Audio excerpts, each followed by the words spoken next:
का स्वागत है। आज हम बात करने जा रहे हैं देश की हमारी आंतरिक ऐसी व्यवस्था जिसको कि हम खुफिया एजेंसी या गुप्तचर विभाग कहते हैं, और जो ऐसे तमाम ऑपरेशन सरकार की तरफ से होते हैं जो कि विदेशों में होते हैं या फिर जिनके बारे में आप सुनते रहे होंगे, अक्सर आपने सुना होगा। सबसे जो चर्चित घटना रही है IC-814 के अपहरण की, जो कंधार में अपहरण की जो घटना हुई थी, वो, उसके अलावा कारगिल की जो लड़ाई हुई, उसके पीछे ऐसी बहुत सारी कहानियां हैं जो गुप्तचर एजेंसियां जो हमारी हैं, रॉ जैसी एजेंसी है या IB के लोग हैं जो पर्दे के पीछे रहकर क्या क्या काम करते हैं।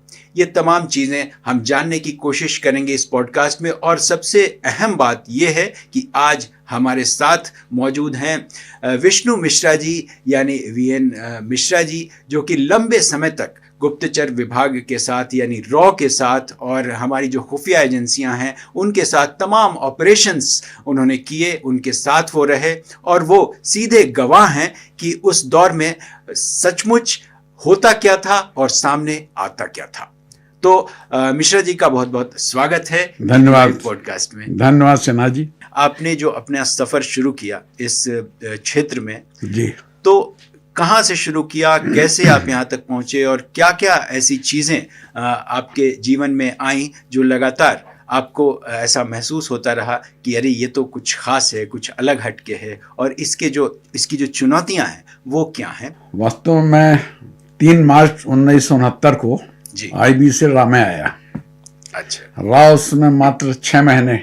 नहीं, IB में आप पहुँचे कैसे? शुरुआत आपकी IB तो मैंने एग्जामिनेशन दिया था। जी जी, ACI 2 उस पद पर मेरी नियुक्ति हुई और कुछ समय काम करने के बाद 21 सितंबर 1968 को जी रा का निर्माण हो गया। रा उस समय एक ऐसा ऑर्गेनाइजेशन था जिसके बारे में IB के लोगों को भी नहीं पता था कि इसका भविष्य क्या है। जी, वहाँ लोगों ने हमें बताया, हमारे साथियों ने, कि ये तो स्पाई एजेंसी है, जिंदगी भर आपको विदेशों में रह के काम करना पड़ेगा। तो बाल्यकाल से ही मुझे इस तरह की जिंदगी जीने का शौक था। जी, तो मैंने सोचा कि क्यों ना एक बार स्पाई बन के देखा जाए। जब गुप्तचर बनना ही है तो राष्ट्रीय हित के लिए, अपने देश के लिए अगर बाहर सेवाएं दे सकूं तो वो ज़्यादा उपयुक्त होंगे। बिल्कुल। उस लालच में मैं RAW में आ गया। अच्छा, यहाँ आने के बाद मुझे फ़र्क महसूस हुआ। उस समय तक तो मैं नहीं जानता था कि स्पाई क्या होता है। फिल्मों ने और नॉवेल्स ने एक ऐसा ग्लैमर पैदा कर रखा है स्पाइस के बारे में जी जी जी, कि लगता है कि इनकी ज़िंदगी तो अद्वितीय ज़िंदगी होती है। जैसे स्वर्ग के देवताओं के जीवन होता है, वैसा ही कुछ स्पाइस की लाइफ होती है। जी जी, जेम्स बॉन्ड या 007 के सपने लोग, बहुत ही रोमांचक किस्म का जीवन। जी, बचपन में जब अनजान थे उस समय ये महसूस हुआ, लेकिन आने के बाद असलियत पता लगी कि एक जो भारतीय गुप्तचर होता है, वो राष्ट्रीय सेवक होता है, उसकी अपनी ज़िंदगी बहुत ही आइसोलेटेड ज़िंदगी होती है। जी, पूरे जीवन में वो समाज से दूर रहता है, यहाँ तक कि अपने रिश्तेदारों को भी अपनी आइडेंटिटी डिस्क्लोज नहीं कर पाता। सबसे जो उसका जो मतलब ऐसा पहलू कि जो आपको एकदम अलग कर देता है, समाज से अलग कर देता है, उसमें आप अपनी आइडेंटिटी तक नहीं लोगों को बता पाते। वो सबसे दुखद पहलू है। जी जी जी, और लेकिन अनेक बार ये भी लगता है कि राष्ट्रीय हित के लिए जरूरी भी है।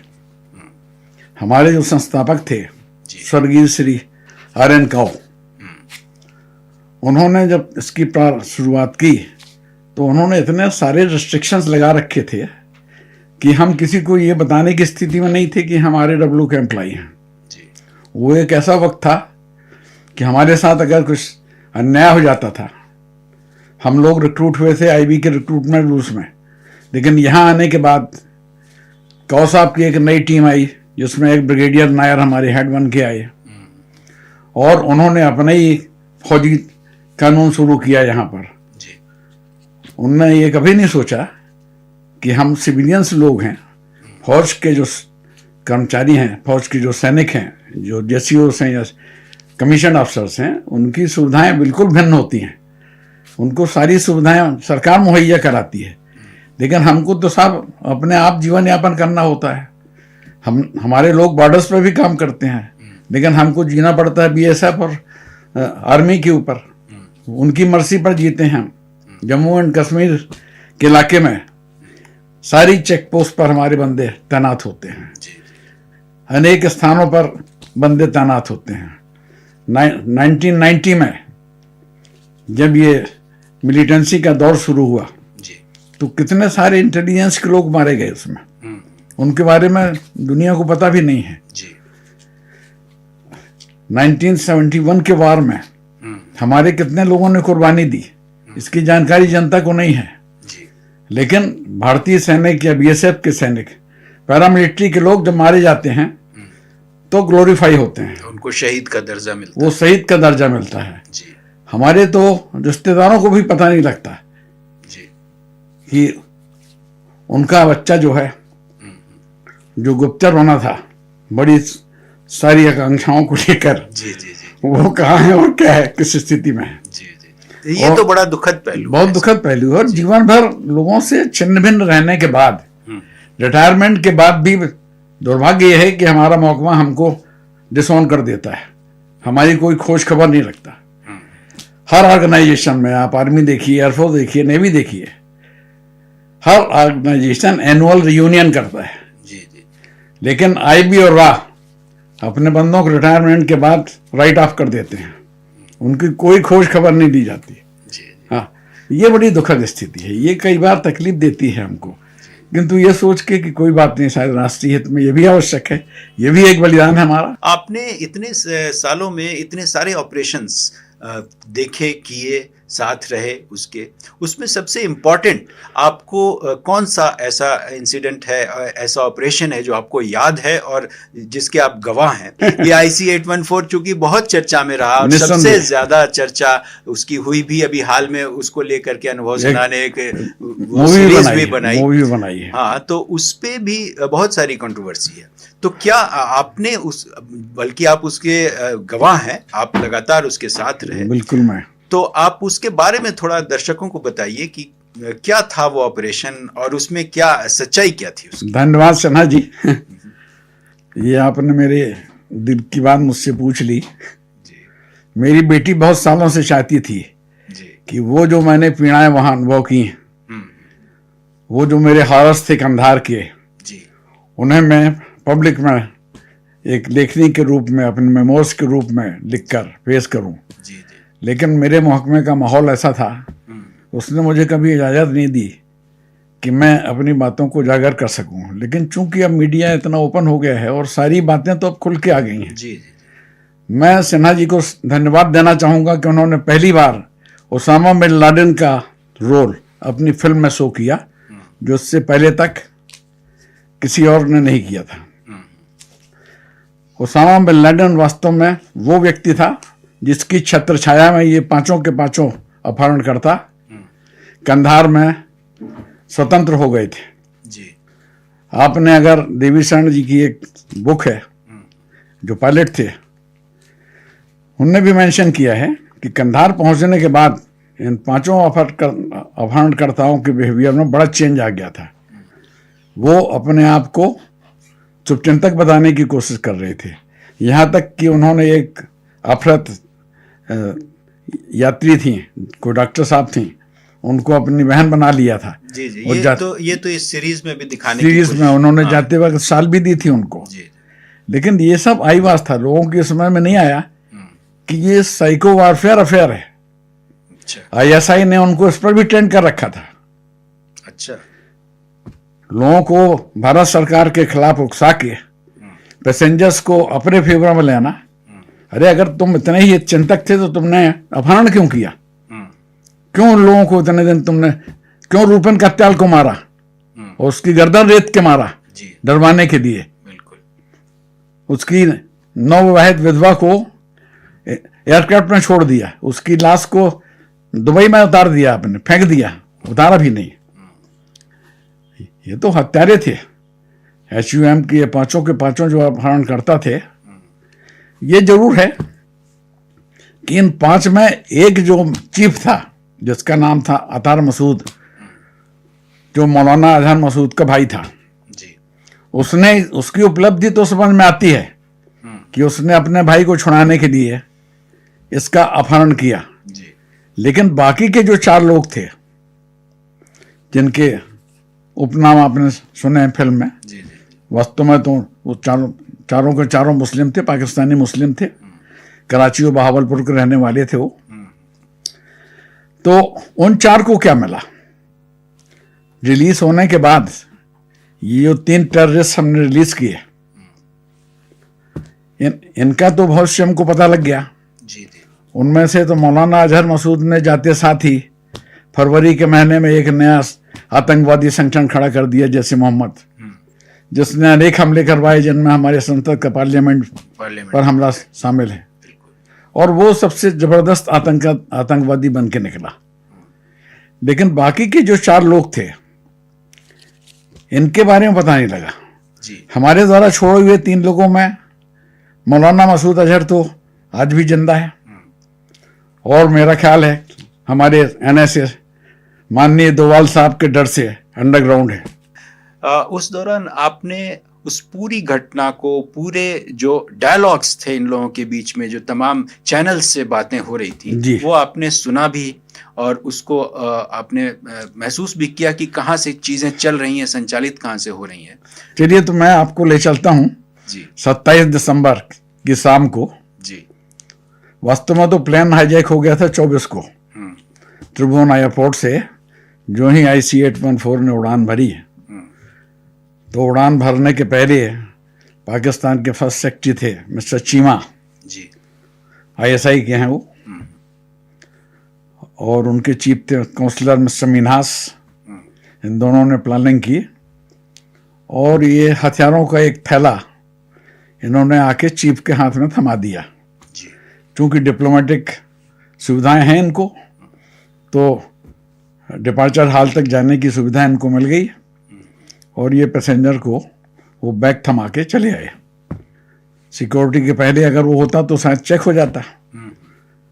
इसके बाद वो प्लेन में उन्होंने बोर्ड कर लिया, और प्लेन जो ही टेक ऑफ किया त्रिभुवन एयरपोर्ट से, काठमांडू से, 10 मिनट के अंदर उन्होंने प्लेन को हाईजैक कर दिया। हाईजैक किया। उसके बाद प्लेन, आपने पढ़ा ही होगा अखबार में कि वहाँ से अमृतसर आया, अमृतसर उतरा।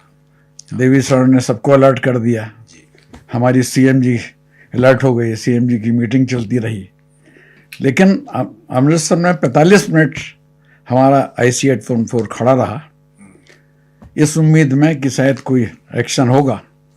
KPS गिल की तरह ये 5 के 5 हाईजैकर्स पकड़े जाएंगे, इनका अंत होगा, और सारे पैसेंजर्स सुरक्षित अपने अपने घर भेज दिए जाएंगे।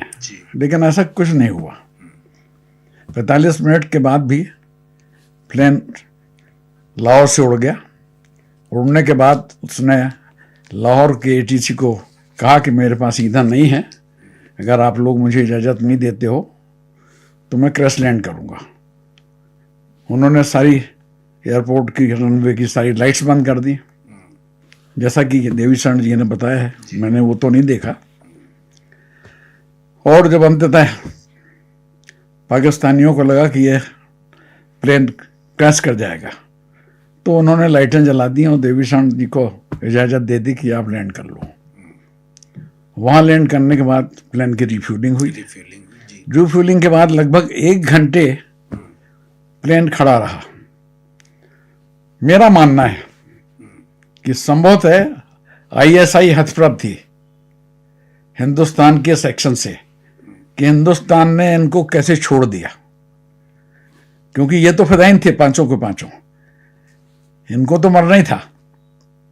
और ISI जो ऑपरेशन कराता है उसको अपने एजेंट्स की, फिदाइंस की कोई फिक्र नहीं होती, उनको तो मरवाने के लिए भेजता है वो।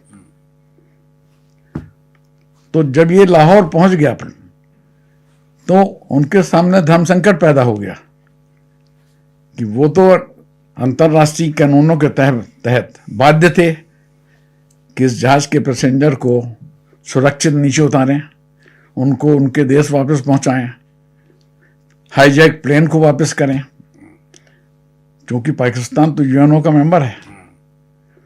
उनके लिए धर्म संकट पैदा हो गया आईएसआई के बॉसेस के दिमाग में, जिन्होंने ये प्लानिंग की होगी। तो वो गुफ्तगू करते रहे, मंत्रणा करते रहे, और अंततः उन्होंने सोल्यूशन निकाला कि हिंदुस्तान ने हमको ये चैलेंजिंग टास्क दे दिया है, तो क्यों ना हम हिंदुस्तान को भी दिखाएं कि हमारी क्या ताकत है। तो जाजी में बैठी हुई उसामा, कंधार से 40 किलोमीटर दूर उसामा का हेडक्वार्टर था। शायद आपको नहीं पता होगा कि उसामा ने इंटरनेशनल इस्लामिक फ्रंट बना रखा था जी, जिसमें 29 ड्रेडेड टेररिस्ट ऑर्गेनाइजेशंस मेंबर थे। अच्छा, उनके जो वॉलंटियर्स थे उनको आईएसआई फिर इनकी ट्रेनिंग देता था। ये आपने जो बातें सुनी उस वक्त आप कहाँ थे? 24 तारीख को तो ये सब, इसके बाद जाके 25 की मॉर्निंग में जब कंधार में लैंड कर गया जी, ये एयरक्राफ्ट, तो 25 दिसंबर को ही हमारे प्रधानमंत्री का जन्मदिन था, पंडित अटल बिहारी वाजपेयी का। तो लोग उनको बधाई देने के बहाने जाके उनने घेराव कर लिया, और उनने जो हाईजैक पैसेंजर्स थे उनके रिश्तेदार, उनने दबाव बनाया कि नहीं, हमारे बंदों को आप वापस लेके आइए। तो 26 तारीख को संभवतः संडे था, तो 26 तारीख को वाजपेयी जी ने अपनी कैबिनेट बुलाई होगी, डिसाइड किया होगा, और ये निर्णय हुआ कि हिंदुस्तान के जो जाने माने वार्ताकार हैं श्री अजीत डोवाल और श्री चंद्रधर सहाय, ये दोनों उस समय अपने अपने ऑर्गेनाइजेशंस के डिप्टीज थे। आईबी के नंबर 2 श्री अजीत डोवाल थे, और RNDW के नंबर 2 श्री चंद्रधर सहाय थे। इसके बाद वार्ताओं के लिए ये कैमी का अफसर बहुत जरूरी होता है, तो श्री विवेक काटजू, जो उस समय जॉइंट सेक्रेटरी थे पाक इराफ ग्रुप के, पाकिस्तान, ईरान और अफगानिस्तान ग्रुप के, वो तीसरे सदस्य बने। मूलतः ही ये 3 सदस्य थे। इनके सहयोग के लिए हम लोग गए, क्योंकि मैं 1980 से 84 तक काबुल में पोस्टेड था। अच्छा, वहाँ पर मैंने रहते हुए अफगानों का बर्ताव, उनकी भाषा, उनकी पश्तो लैंग्वेज, पर्शियन, ये सब बहुत अच्छी तरह सीख ली थी। जी, बेसिकली मैं भेजा गया था संचार व्यवस्था स्थापित करने के लिए।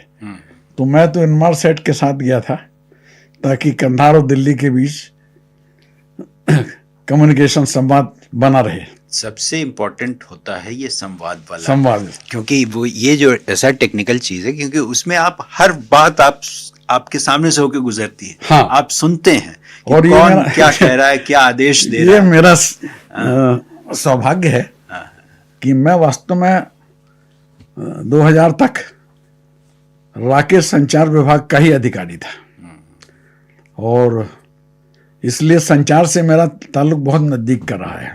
अनेक ऑपरेशन काबुल में भी रहते हुए मैंने संचार के ऑपरेशन ही किए हैं, जो ए ग्रेड इंफॉर्मेशन देते हैं। वहाँ कोई बनावटी बातें नहीं होती। तो साहब 27 तारीख को अचानक हमको आदेश मिला कि हमें कंधार जाना है। अब चूंकि मैं संचार का अधिकारी था, तो जाने से पहले संचार के जो उपकरण हैं उनकी टेस्टिंग करना बहुत ज़रूरी होता है। फिर हमारे दूसरे भी उपकरण साथ में होते हैं, अगर रिकॉर्डिंग कर सकें, वहाँ की गुप्त सूचनाओं की जानकारी ले सकें, कुछ मॉनिटरिंग कर सकें। अच्छा, हम तो इसी उम्मीद से गए थे कि साहब यूएन ने ऑलरेडी बात कर रखी है अफगान अथॉरिटीज़ के साथ में, और वहाँ जाने के बाद हम अपने पैसेंजर्स को छुड़ाएंगे और एयरक्राफ्ट को लेके वापस लौट आएंगे। पहुँचने के बाद जब हम लैंड किए, शाम को 5-5:30 बज रहा था, तो प्लेन को तो लैंड करा दिया अफगान अथॉरिटीज़ ने, लेकिन हमारे प्लेन को रनवे पर वेटिंग में रख दिया। वेट, हम साहब इंतजार करते रहे कि शायद 15 मिनट में, 20 मिनट में। उनने साहब घंटों हमको इंतजार पे रखा। जब अंधेरा हो गया, शाम की उनकी रमजान हो रही थी, सामने एक मस्जिद में अजान की आवाज़ें हमको सुनाई पड़ रही थी। इसके बाद इफ्तार हुआ वहीं उनका, वो सब भोज वोज होने के बाद उनका रात्रि भोज के बाद, वो रमज़ान का महीना था। उसके बाद साहब हमने देखा कि एक टोयोटा गाड़ी रिवर्स गियर में चली आ रही हमारी एयरक्राफ्ट की तरह, कंधार की एयरपोर्ट पर जी। उसके जो दो बीम्स थे, एक बीम से रेड लाइट आ रहा था, एक बीम से ग्रीन लाइट आ रहा था, और उसने हमको, हमारे पायलट को आदेश किया कि आप इस बीम्स के बीच में एयरक्राफ्ट की पायलटिंग कीजिए। बड़ा कुतूहल था हमको देख के, मैं भी उस समय कॉकपिट पर था, देख रहा था। लेकिन सौभाग्य मेरा ये था कि चूंकि मैं 1980 के दशक में काबुल में रहा था, तो मैंने ऐसे इंसिडेंट बहुत देखे थे। रशियंस को ट्रैप करने के लिए अफगान से ये ट्रिक किया करते थे, आईएसआई की सिखाई, इसको कोड लैंग्वेज में तरकीब कहते थे वो। अच्छा। तो मेरे दिमाग में स्ट्राइक किया कि ये तो तरकीब है, ये हमको ट्रैप करने जा रहे हैं। मैंने जाके मेरे जॉइंट सेक्रेटरी थे अर्नी साहब, उनको बताया कि सर ये तो they are going to trap us. बोले क्यों? अगर सर आप चलिए, आप भी चल के देखिए। उनको भी दिखाया मैंने। अरे बोले नहीं मिश्रा, अनावश्यक डाउट्स मत पालो। साय साहब के साथ अर्नी साहब गए थे, हमारे जॉइंट सेक्रेटरी, और दोवाल के साहब के साथ एक डी शर्मा गए थे, जो बाद में डायरेक्टर आईबी बने, रिटायर्ड हुए। अच्छा। तो इसके अलावा उन पीएस थे दोवाल साहब के, साय साहब का कोई पीएस नहीं था, उनकी जगह मैं ही था। तो ले गया साहब, ले जाके हमको टैक्सी स्टैंड पे उन्होंने नीचे उतरने को कहा। तो वहाँ के जो सिविल एविएशन के चीफ थे एयरपोर्ट के, मुल्ला मंसूर, वो ऊपर आए देखने कि हमारे साथ कोई कमांडोज तो नहीं है।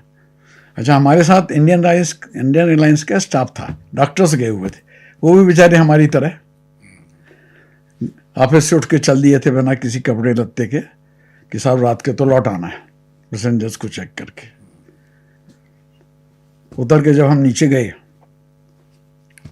तो हमने आगे जाके देखा कि वहाँ तो पत्रकारों की एक कतार तैयार थी पहले से ही।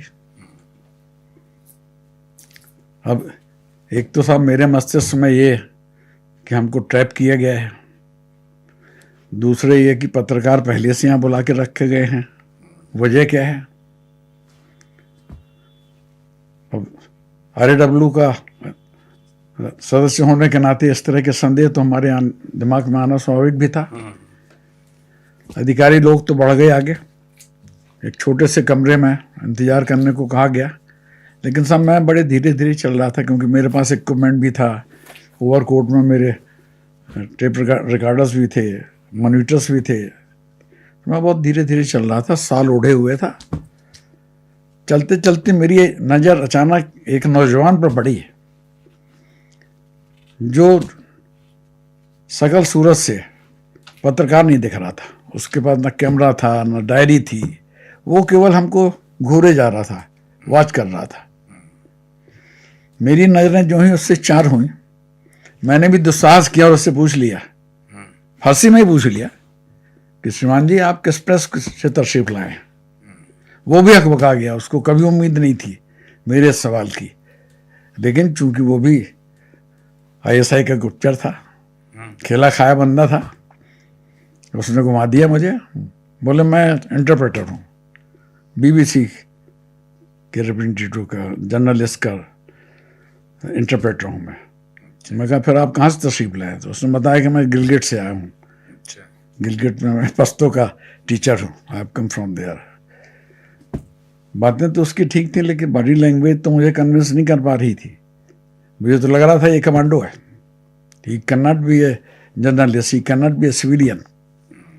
एनीवे चला गया, मेरे पास कोई चारा नहीं था। मैंने जाके अपने बॉस को बताया, CD साहब को, कि sir I suspect a person having a personality like commando, he is standing in the Q of the journalist. उन्होंने कहा तुम फौरन जाओ वापस, कीप वॉच ऑन हिम। मैं गया साहब लौट के, 2-3 चक्कर मारे, वो फरार हो गया, क्योंकि उसका तो कवर एक्सपोज कर दिया था मैंने। मुझे तो कंफर्म हो गया कि ये बंदा निस्संदेह ISI का बंदा था और हमारी वॉच के लिए आया था। एनीवे, कुछ देर के बाद मुवक्किल वकील साहब आए, आकर बैठे सोफे में, बाजू वाले सोफे में उन्होंने हमारे वार्ताकार श्री विवेक काटजू को, प्रोटोकॉल है ये कि एमई के जो अधिकारी होते हैं वही बात करते हैं विदेश मंत्री से, छूटते ही उन्होंने साहब इतनी गंदी टोन में पर्शियन में विवेक काटजू से कहा कि किस मुंह से मदद मांगने आए हो? क्या तुमने आज तक हमारी सरकार को डिप्लोमेटिक रिकॉग्निशन दे रखी है? मैं आश्चर्यचकित रह गया। एक विदेश मंत्री, मैंने भी साहब अनेक वार्ताएं देखी हैं, हमारे उच्च लेवल की जो टॉक्स होती हैं वो बहुत ही सम्माननीय बातें होती हैं वहाँ। यद्यपि उनके दुभाषिये ने बड़े सुंदर ढंग से पेश किया उसको कि sir, your excellency, our foreign minister intends to know as to when government of India is going to recognise our country. लेकिन काटजू साहब भी पर्शियन जानते थे, क्योंकि पाक इराक के वो जॉइंट सेक्रेटरी रहे थे, निस्संदेह जानते होंगे। मुझे तो लगा कि साहब ये 172 के लिस्ट में हमारा 5 लोगों का भी नाम इसमें जुड़ गया है। ये मेरी चिंताएं थी, मानसिक चिंताएं। काटजू साहब को वो चिंता थी कि नहीं मुझे नहीं पता, लेकिन काटजू साहब ने जिस ढंग से लपेटे में लिया साहब विदेश मंत्री, उनकी विलक्षण प्रतिभा ने मुझे एकदम आकर्षित कर दिया उनकी ओर। उन्होंने रिकॉग्निशन वर्ड्स को पकड़ लिया मुवक्किल वकील के, और उन्होंने कहा कि your excellency, which recognition you are talking about, I have come to you to seek help under the recognition of Afghans in general in India, that the life of our 172 passengers is in the safest hand because they are your guests. और अफगान तो मेहमान नवाजी के लिए जाने जाते हैं, अपनी जान पर खेल जाते हैं वो। तो आप हमारे जो हाईजैक पैसेंजर्स हैं, ये तो सबसे सुरक्षित हाथों में हैं अफगानों के। उनके खिलाफ कोई गलत काम नहीं होने देंगे आप, जब तक वो आपके देश की धरती पर हैं। काटजू साहब का ये कहना था साहब कि मुवक्किल वकील तो सोफे से उठ के खड़े हो गए और फारसी से फौरन अंग्रेजी में उतर आए, बोले so nice of you for your sweet words, किंतु मुझे अपने सरकार से परमिशन तो लेना होगी, गिव मी सम टाइम। उन्होंने कहा yes, you are most welcome. ठंड बहुत थी साहब, बैठे रहे वहीं, हम लोग खड़े रहे या टेलीकॉम करते रहे। थोड़ी देर के बाद मुवक्किल वकील साहब आ गए और इन तीनों को लेके वो कहीं चले गए। मुझे साहब साहब ने आदेश दिया कि तुम यही वॉच करो, वो बंदा जो था वो कहाँ है। अब वो साहब अंधेरे में मैं चक्कर लगाता रहा, पत्रकार थे बहुत वहाँ, उनसे एक दो से पूछा मैंने कि यार यहाँ एक बंदा खड़ा था, वो कहाँ गया? वो कौन बंदा था, हमको तो नहीं पता। वो तो बाद में जाके मुझे पता लगा जब मैं कंधार से लौट आया कि वो तो पाकिस्तान के एक ब्रिगेड का कमांडो था, 830 मुजाहिद बटालियन में 313 बैटरी जो थी उसका कमांडो था। और वो बाद में उसामा की जो मुजाहिद फोर्स बनी थी, जो नई फिदाइन फोर्स जिसको वो 8th आर्मी भी कहता था, उसका वो कमांडो था। अच्छा। और उसका फोटो जब उसको मारा ड्रोन ने, तो पाकिस्तान अखबारों ने उसकी फ़ोटो छापी। वो फ़ोटोज़ मेरे पास हैं अभी सुरक्षित, जो मैंने अपनी बुक्स में पब्लिश करना है मुझे। घटनाक्रम इतने हारसम हैं वहाँ के, जी जी जी, ऐसी ऐसी यातनाओं को झेलना पड़ा है जी।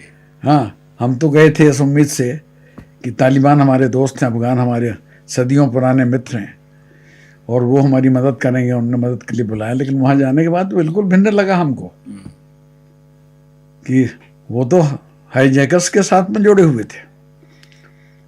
तो मतलब पूरा रोल अफगानिस्तान का भी उस वक्त जो था वो पूरी तरह ओसामा से कंट्रोल्ड था। हाँ हाँ, और ये आपने महसूस किया वहां जाकर? महसूस किया, और मैंने तो वहाँ के पत्रकार जो लोकल पाकिस्तानी पत्रकार थे जी, उनसे भी जानकारी हासिल की।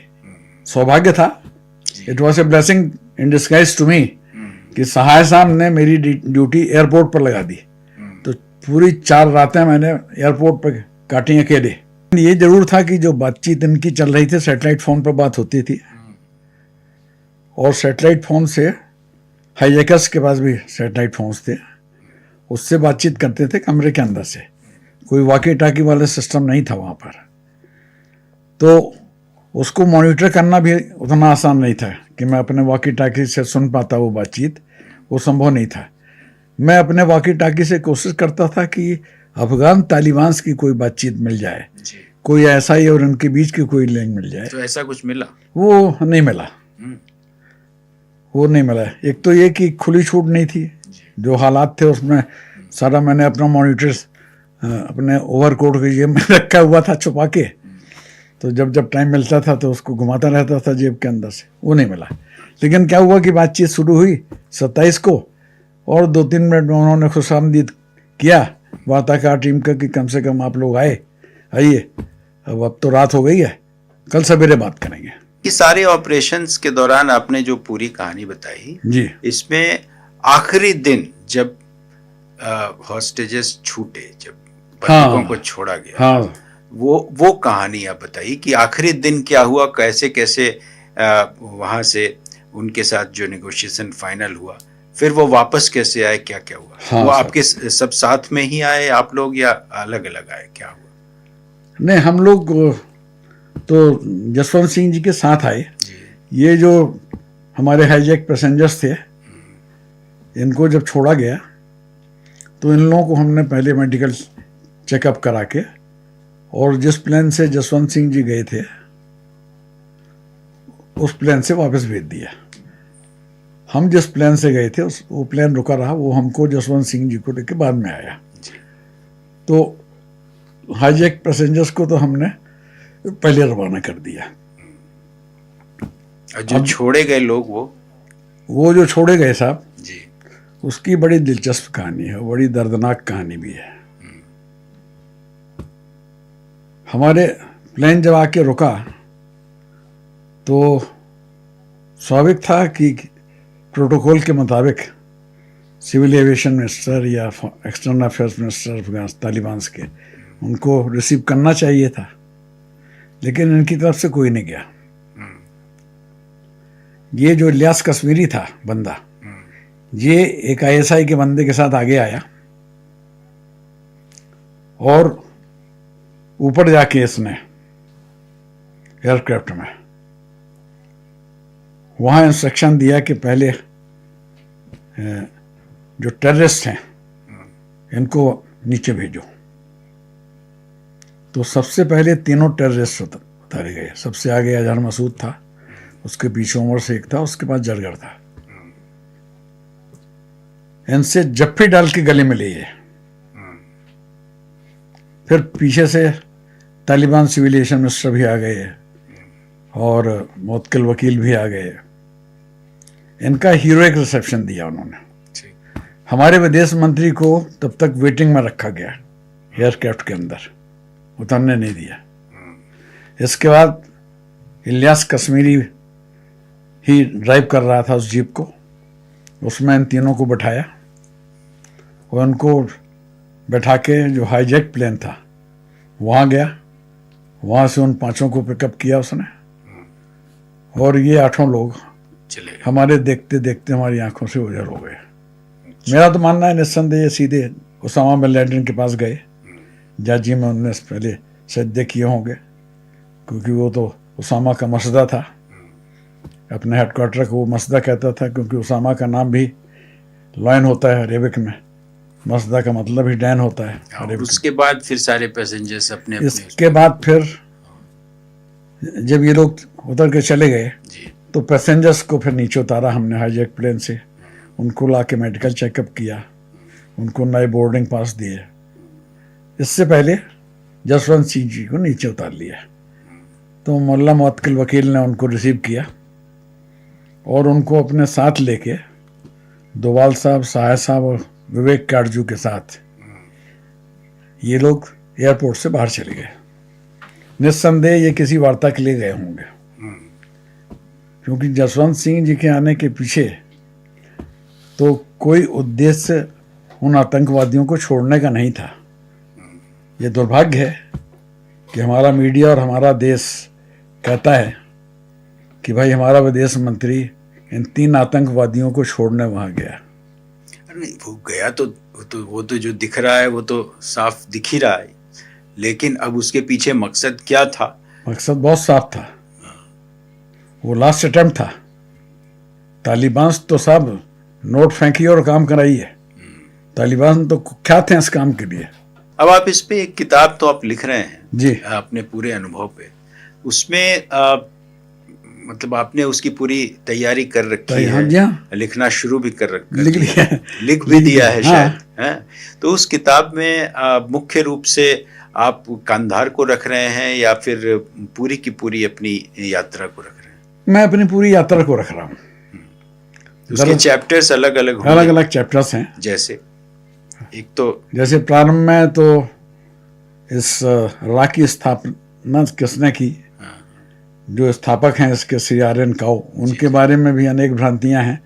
लोग कहते हैं कि श्रीमती गांधी ने अपने व्यक्तिगत उद्देश्य के लिए इसका निर्माण करवाया था।